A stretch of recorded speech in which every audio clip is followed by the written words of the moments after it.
सुकरात या सोक्रेट्स वो इंसान है जिसका जिक्र किस्से, कहानी और फिल्मों में लगातार आता ही रहता है। सुकरात, जिसे दुनिया का सबसे बदसूरत आदमी होने का खिताब मिला था, वो जाते जाते दुनिया को शायद सबसे खूबसूरत तोहफा देकर गया, फिलॉसफी या कहें दर्शन।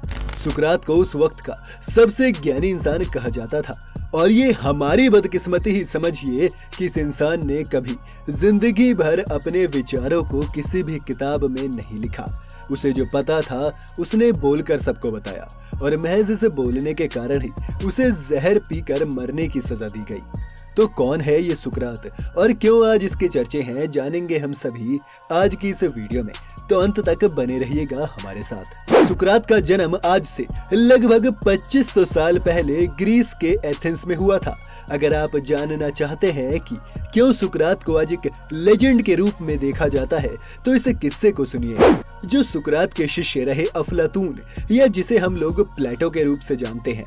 उन्होंने अपनी किताब एपोलॉजी ऑफ सोक्रेट्स में लिखा था, जब सुकरात के ऊपर ये मुकदमा चल रहा था कि उसने भगवान का अपमान किया है और वो एथेंस में रहने वाले लोगों के दिमाग में भी ये जहर फैला रहा है, तो सुकरात ने अपना मुकदमा खुद ही लड़ा और उसने सबसे पहले ये बात कही कि मेरे ऊपर जितने भी इल्जाम लगे हैं वो बेबुनियाद हैं, और मैं समझता हूँ कि आज तक कोई भी मुझसे ज्यादा ज्ञानी इंसान पैदा ही नहीं हुआ है। तो ये लोग मेरी कही हुई बातों को कैसे समझ पाएंगे। अब सुकरात पर इल्जाम लगाने वाले बड़े बड़े मंत्री थे और समाज के सबसे प्रतिष्ठित लोगों में से एक थे। ऐसे में सुकरात ने एक ही झटके में सबको मूर्ख बोल दिया था। अब आप कहेंगे कि इसमें क्या बड़ी बात है, ये तो कोई भी कह सकता है कि वो दुनिया का सबसे ज्ञानी इंसान है। पर सुकरात की खासियत ये थी कि उसने ये बात कुछ ही देर में साबित भी कर दी थी कि वो सचमुच दुनिया का सबसे समझदार और ज्ञानी इंसान है। सुकरात ने इस बात को प्रूफ करने के लिए सबसे पहले एक भविष्यवाणी का हवाला दिया। सुकरात ने बताया कि जब उसका एक दोस्त ओरेकल ऑफ डेल्फी के एक मंदिर में गया, तो पाइथिया नाम की देवी ने उसके दोस्त को ये बात बताई थी कि सुकरात दुनिया का सबसे ज्ञानी व्यक्ति है। सुकरात आगे कहता है कि जब उन्होंने ये बात सुनी तो उन्हें यकीन नहीं हुआ कि वो दुनिया का सबसे ज्ञानी इंसान कैसे हो सकता है, क्योंकि उन्हें तो अभी दुनिया के बारे में काफी कुछ नहीं पता। तब सुकरात ने ये प्रण लिया कि वो अब अपने से ज्यादा ज्ञानी इंसान को ढूंढेंगे। उस वक्त राजनेताओं, कवियों और शिल्पकारों को सबसे ज्यादा ज्ञानी माना जाता था, इसलिए सुकरात सबसे पहले राजनेताओं के पास गए और उन्होंने उनसे बात की। सुकरात उस मुकदमे में कहते हैं कि जब उन्होंने राजनेताओं से बात की तो उन्हें पता चला कि इन लोगों को बाकी लोगों से बात करनी आती है और उन्हें कंट्रोल करना आता है, लेकिन इससे ज्यादा ये लोग कुछ नहीं जानते। सुकरात ने ये बात उन राजनेताओं को जब बताई तो वो सुकरात पर भड़क गए और फिर सुकरात कवियों के पास गए। सुकरात कहते हैं कि हालांकि कवियों में क्षमता है कि वो दुनिया के सबसे बेहतरीन काव्यों को जन्म दे सकते हैं, लेकिन कवि खुद उन्हें समझने और उनकी व्याख्या करने में असमर्थ है, क्योंकि वो दुनिया को समझने के बजाय जिस हाल में दुनिया को देख रहे होते हैं उसी की व्याख्या कर देते हैं, और ज्यादातर उनकी बातों में आप द्वेष देख सकते हैं। इसलिए वो दुनिया में सबसे ज्ञानी नहीं है। इस बात से सभी कवि भड़क गए, तो सुकरात शिल्पकारों के पास जा पहुँचे और उनसे बात करके उन्हें मालूम पड़ा कि शिल्पकारों को भी सिर्फ अपनी कला के बारे में ही सारी जानकारी है और उससे बाहर का वो कुछ नहीं जानते। लेकिन जब ये बात उन्होंने शिल्पकारों को बताई तो वो भी उन पर भड़क गए। तब सुकरात ने कहा कि ये लोग ज्ञानी नहीं हैं।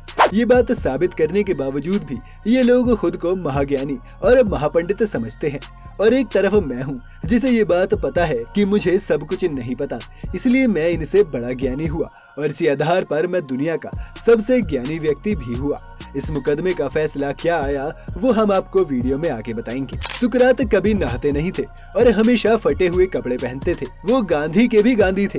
वो ज्ञानियों में परम ज्ञानी थे और एथेंस के युवा उनके पीछे पागल थे। जहाँ सुकरात किसी को मिल जाते थे वो सुकरात से बात करने बैठ जाते थे। सुकरात के ही शिष्यों में से एक प्लेटो थे, जो हमने आपको बताया, और फिर प्लेटो के शिष्य अरस्तु या एरिस्टोटल थे, जिन्होंने सिकंदर महान को आगे चलकर पढ़ाया।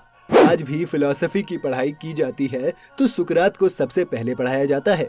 सुकरात का कहना था कि हर चीज पर सवाल उठाओ। सुकरात से ही आज की साइंस का जन्म भी हुआ है। एरिस्टोटल ने सबसे पहले बायोलॉजी, जूलॉजी और केमिस्ट्री जैसी चीजों की दुनिया में शुरुआत की थी। लेकिन एरिस्टोटल ना होते अगर सुकरात ना होते तो। सुकरात को देखकर ही एथेंस के अमीर परिवारों के बच्चों ने सुकरात की तरह जीवन जीना शुरू कर दिया था। वो नंगे पैर चलने लगे, फटे हुए कपड़े पहनते थे। एक अमीर और राजनीतिक तौर पर सशक्त घर से आने के बावजूद भी प्लेटो ने राजनीति छोड़कर अपना जीवन सुकरात के विचारों को किताबों में लिखते हुए बिताया। कहते हैं प्लेटो ने जो भी लिखा वो सुकरात का ही कहना था। एथेंस में उस वक्त डेमोक्रेसी आ गई थी।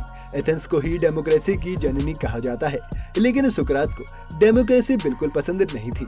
वो मानते थे कि डेमोक्रेसी से सिर्फ नुकसान ही होता है। सुकरात अपनी बात को एक्सप्लेन करते हुए कहते हैं कि ज्यादातर लोग समझदार नहीं होते और उन्हें आसानी से बहलाया फुसलाया जा सकता है, और अगर वोट से ही फैसला होना है तो कोई भी पॉपुलर इंसान सत्ता में आ सकता है। उसे बस जनता की नब्ज पकड़नी है।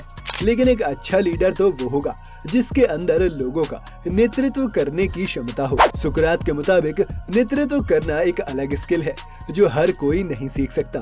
वो कहते हैं कि अगर एक जहाज बीच तूफान में फंस जाए तो क्या सभी लोग वोट करने के बाद ये फैसला लेंगे कि क्या करना है, या फिर जो वहाँ पर सबसे पढ़ा लिखा और समझदार इंसान होगा आप उसे कप्तान मानकर उसके पीछे चलेंगे। खैर, विडम्बना ही कहिए, पर सुकरात की मौत की वजह भी ये डेमोक्रेसी ही बनी। जब सुकरात की बातों से सब डरने लगे और सबको लगने लगा कि सुकरात तो उनकी बनी बनाई व्यवस्था को जड़ से हिलाने में लगे हुए हैं, तब सुकरात पर वो मुकदमा किया गया जिसका जिक्र हमने शुरुआत में किया था। इस मुकदमे का फैसला करने के लिए 500 एथेंस के नागरिकों को एक ज्यूरी के रूप में बिठाया गया, और वही हुआ जिसका सुकरात को डर था। नासमझी में लोगों ने यह फैसला लिया कि सुकरात को मौत की सजा दी जाए। सुकरात ने फिर उन्हें ये चेतावनी दी कि उसे मारकर वो एक बहुत बड़ी गलती कर रहे हैं और इसका नुकसान उन्हें आगे जरूर झेलना पड़ेगा। इससे गुस्सा होकर उस ज्यूरी ने फैसला लिया कि सुकरात को मारने के लिए जहर का इस्तेमाल होगा, जो सुकरात को खुद ही पीना पड़ेगा, और साथ ही जहर पीने के बाद सुकरात को धूप में तब तक चलना है जब तक उसकी जहर से मौत न हो जाए।